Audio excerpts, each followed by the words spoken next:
why Nigerians should take Igbos seriously. Former President Goodluck Jonathan has praised the contributions of the Southeast region towards the development of Nigeria.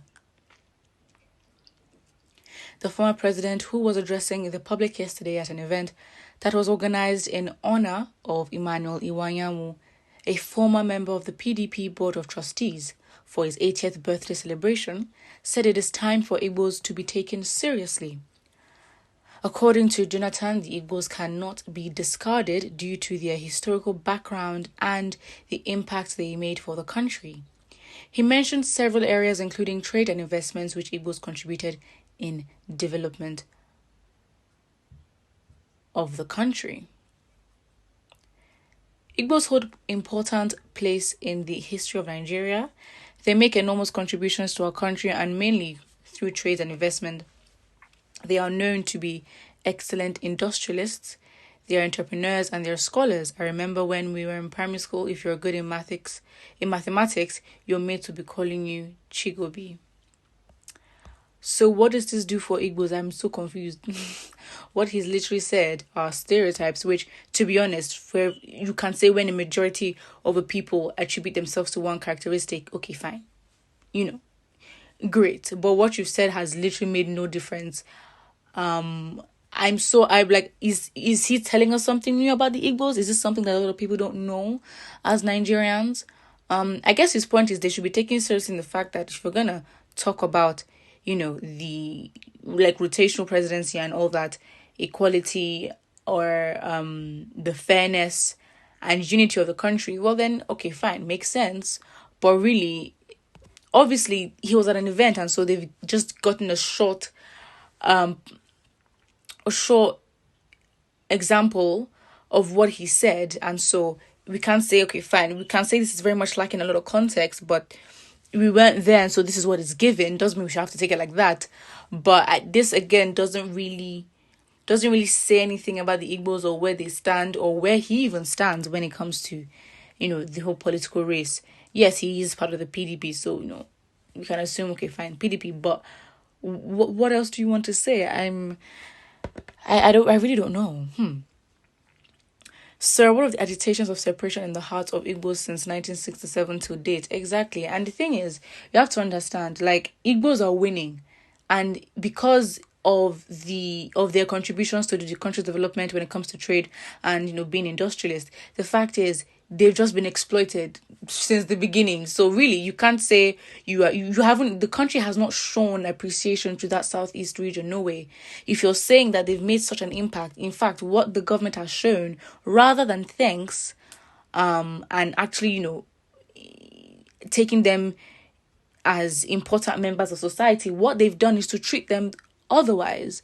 You have the highest killings in the Southeast when it comes to not terrorist attacks. I mean, the government itself, when you hear the army, soldiers, they go into the Southeast region under the guise of we're looking for IPOB, and they use that right to shoot at anybody and take the lives of innocent young Igbo people. So really what they've shown is that they exploit, because how can this region, you say, contribute to your development, especially when it comes to trade and other things economically, and yet you're killing its people?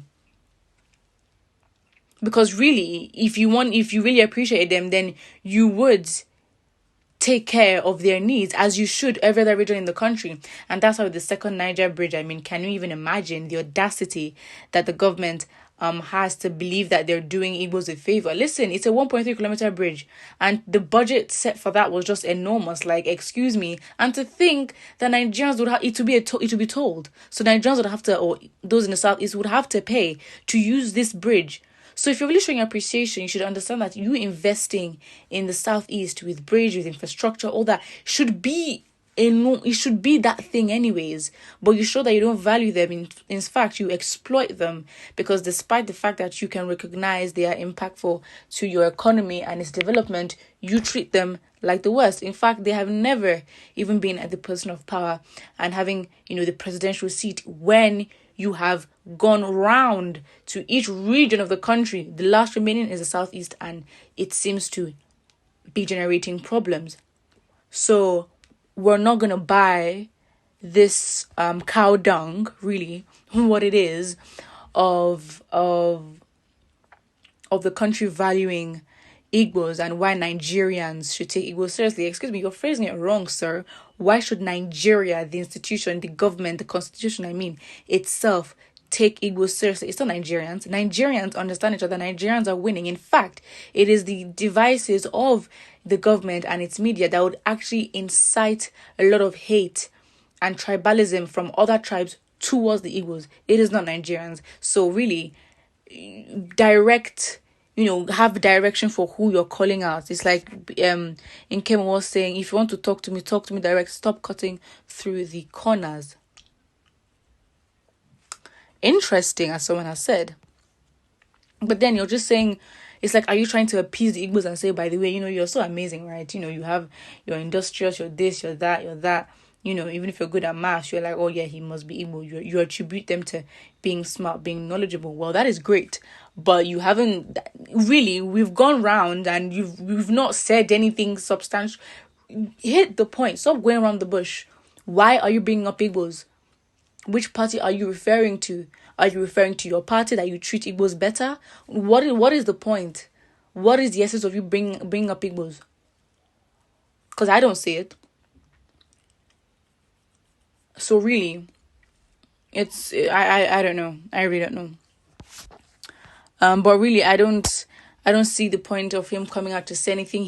If he had not said anything at all, I think it'd have been better, because really we would not have to then discuss. Because what we're discussing is not anything direct. We're literally discussing where he may stand or may not stand. Hello. So it's like, who are you endorsing? As far as we know, you're still part of the PDP. Who are you endorsing? And what do you think of your competition? And why are Igbos an essential part of your conversation or your speech? Or in this conversation as regards the elections? This is what we want to hear. Not you coming to tell us, oh, the Igbos are this. They're known for trade. They're very industrious. They have, a strong impact on the country's economy and development. Well, old news. I don't think we did not know that. But what was your reasoning and what was your intent? Put what you think about this in the comment section below, and don't forget to like and subscribe.